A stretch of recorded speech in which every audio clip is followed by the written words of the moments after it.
Welcome back to Coyote Rider, where I have had OEM, MCCRUISE, and now Veridian Cruise on motorcycles. So I'm going to compare them and tell you which one I think is better. But first, two things. My opinions and experiences are mine. Your mileage may vary. Buy and install at your own risk. The second thing is, there are people who are going to watch a video about cruise control because of their ever-living hatred of cruise control and think it's a waste on a motorcycle despite having it in their car. I have a wrist injury, and there's no way I can ride as much as I ride if I don't have cruise control to take the ache off of my wrist. I guess I'm going to use gravel mode for a construction site. So the next reason for cruise control, and the reason I'm starting this video in a downtown, all the speeding tickets I have had in the last 8 years have been, I'm riding quickly in the mountains, or I'm riding quickly on the interstate, coastal corridor, whatever your country calls the major highways, and then I get into a sudden, what Americans call speed trap, but it's just you've entered a town where you were going 80 kilometers an hour, about 50 miles an hour, and now it's 40, which is like 20, 25. You're in a school zone. So this is my way to say, mentally, my judge of what is and isn't fast is off. Take the risk away.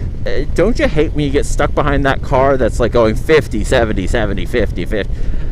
I am now going pretty consistent. The vehicles behind me are not going to get that annoyed. With that out of the way, here's some disclaimers. I have owned a Tracer 900 GT in Japan, where the regulations are different than the rest of the world, and I owned MCCRUISE on an MT-07. To completely give them a fair defense, a reason that they may seem inferior to Veridian Cruise is simply that Veridian Cruise is an electronic cruise control, which is much easier to make according to both manufacturers, and the reason there's not many cable throttle OEM cruises. Some of the differences I may have had is because MCCRUISE, I used a cable throttle cruise control.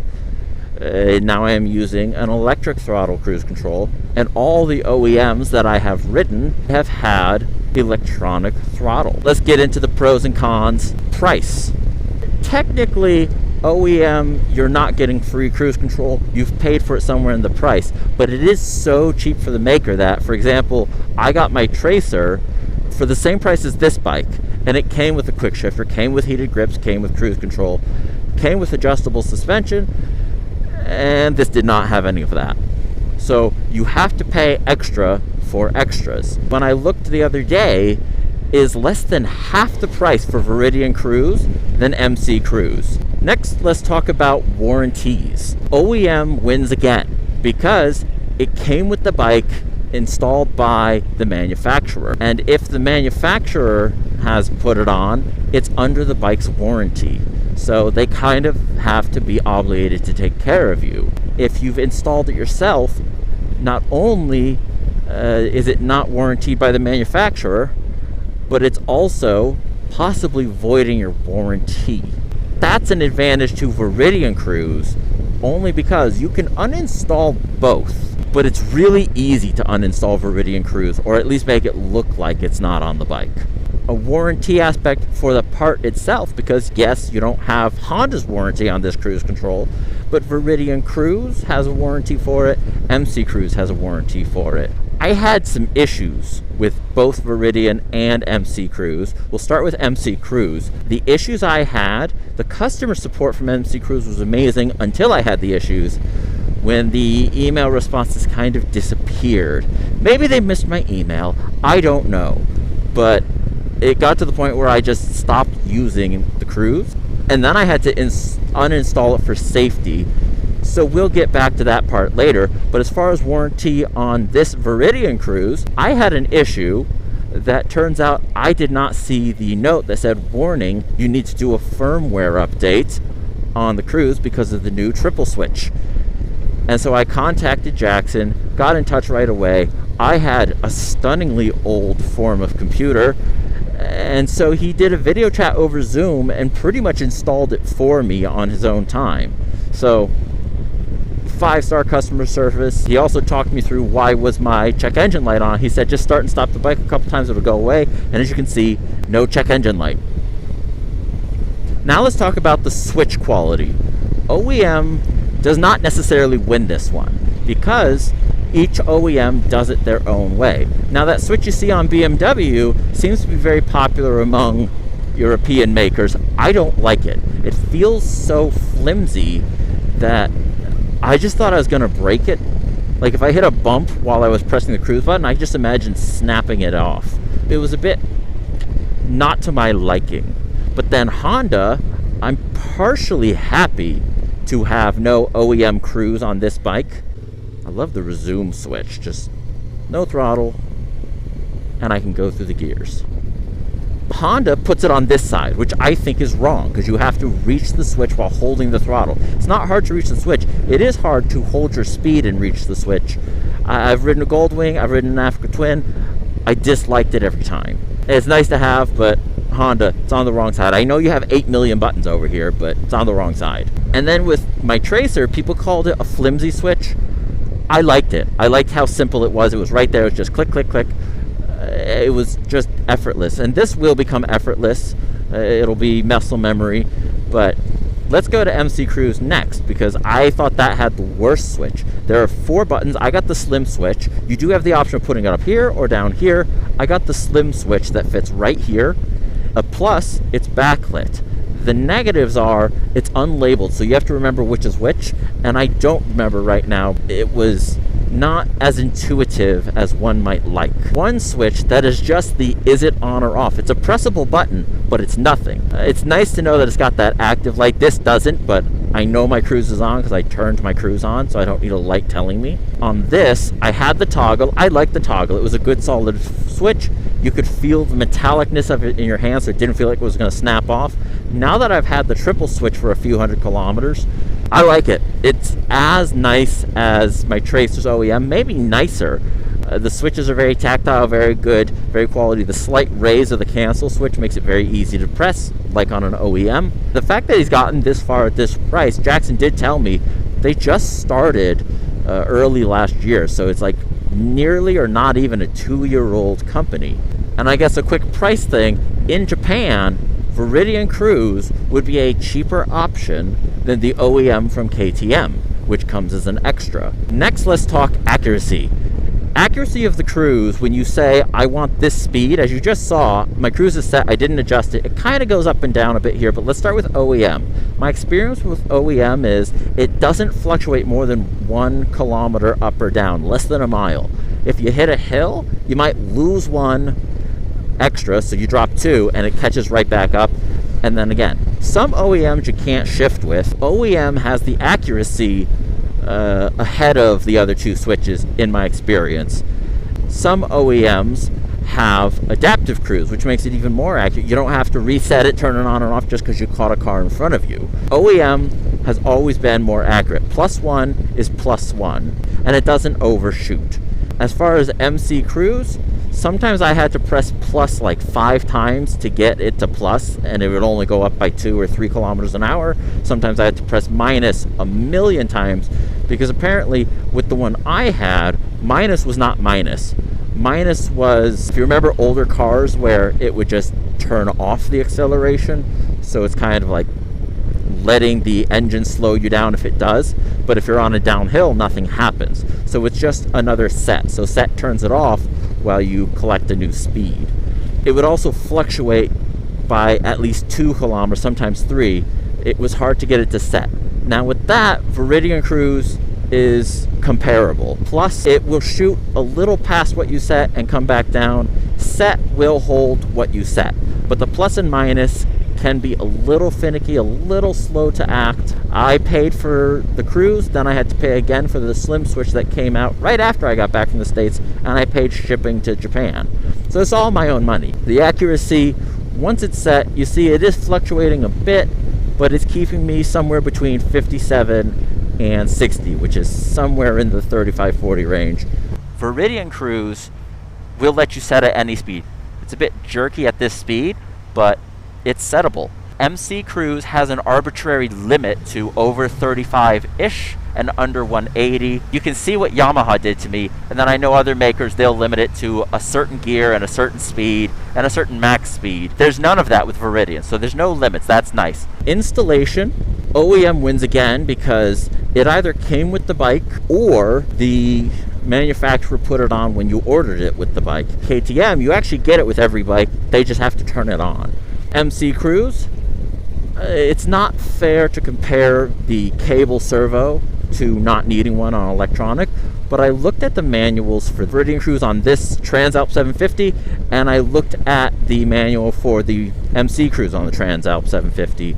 You have two computers for some reason, or what look like computers for the MCCRUISE. A quick correction while I'm at home editing this. When I originally saw it, they still had the two computer system or whatever that was.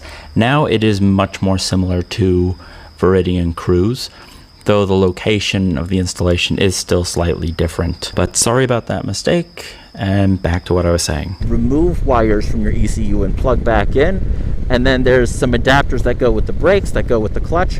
An advantage of the clutch one is clutch cancels the cruise. It doesn't on Veridian Cruise. Accelerating does, which can be useful. It didn't cancel it on my MCCRUISE, so you could accelerate past someone and then your cruise is still set where you left it. As far as Veridian Cruise, it really is, for the most part, just plug it in. Minus the physical removal of the air filter, if you can remove the air filter on this bike, you can install Veridian Cruise. It is just plugging things in. Follow the instructions. He has a great video on it. That's an advantage. He makes a video. MCCRUISE, last I checked, does not. But they give you a very good service manual. Pro tip, if you go with MCCRUISE, ask them to email you the installation guide, because the printout that they will send you is all fine and good, but it is black and white and somewhat grainy printer quality.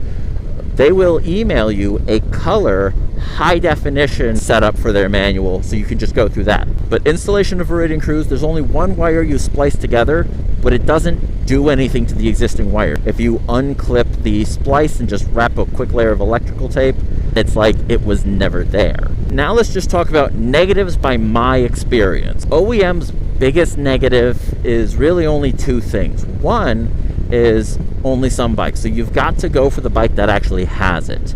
Now, this is where I will say, you can get it on a 660 from Aprilia. Thank you, Aprilia. KTM, they seem to have a very customers always right kind of thing. Like, I believe the 390 can get cruise. I know tons of people that tour on 250s in Japan. ADV in Japan tours on his 390. He doesn't think he needs cruise control, but for people who live in India, who take their 390 Dukes, 390 Adventures, and live on them, can do genuinely 50,000 kilometers in a year without breaking a sweat.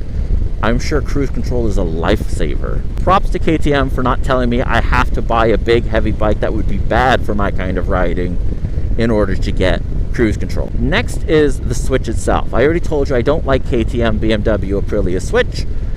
Yamaha's newer Switch is great, but I like Yamaha's Switch. Honda, this is a mistake. You're wrong. As far as MCCRUISE, I had warranty issues that never really got sorted. Could be that I was beyond the 1 year, so I was past the warranty period. But MCCRUISE is more expensive. MCCRUISE is more complicated installation, and it's very, very temperature sensitive. So if it was too cold outside, it just wouldn't turn on. With MCCRUISE and Veridian Cruise, you need to touch the brake one time after turning the key on, or the cruise won't activate, because that is the fail-safe safety. But with MCCRUISE, when it got too cold, the cruise just wouldn't turn on. And then sometimes it just wouldn't set, it wouldn't activate. Everything I did, it just wouldn't. I had to reprogram it so many times, I had to adjust it so many times. MCCRUISE had a problem once where I pressed accelerate once, it just never stopped. It accelerated infinitely to the point where I had to hit the kill switch to stop it. And then I turned the bike back on and it was still accelerating, so I had to turn the key off. One time I pressed set and it accelerated. One time I just turned it on and it accelerated. So that was a deep concern. I don't know what happened. I don't believe it was an installation issue because the first year was fine, and I installed it in a Yamaha dealer with other professional mechanics. Veridian Cruise and MCCRUISE, a negative is the warranty to the motorcycle. The only other negative I would say for Veridian Cruise is it's not as accurate as OEM, but it is pretty accurate. Both, I believe, are better than a throttle lock, because throttle lock sets your throttle position, not your speed. So you hit a hill and it slows down. You go downhill, it speeds up. You have an emergency where you have to brake, your throttle is being locked open. So instead of just hit the brakes and the clutch like you naturally would, it's cancel the throttle lock, hope it cancels correctly, hope it doesn't create a sticky throttle, then decelerate, then brake and clutch. I have used throttle locks before. I'll never use throttle locks again. So in my opinion, what is best? If you've owned any of these, if you've had an OEM option, if you've had a aftermarket one of these two, comment below your experiences, because it shouldn't just be my strong opinion because I own the camera. But in my opinion, OEM's best. It's free, no installation, it's warranted by the maker, it's the most accurate. Next, I would say Veridian Cruise. I've had no reliability issues beyond that firmware that I'll accept responsibility for. Cost is better, the installation is easier. I'm just way more keen on Veridian Cruise overall. MCCRUISE, better than the throttle lock. There were some life-threatening moments with that. I wouldn't buy their product again. A big pro to MCCRUISE is they do have cable throttle cruise controls, so older bikes have a chance. Look at the comment section for people who are having different experiences.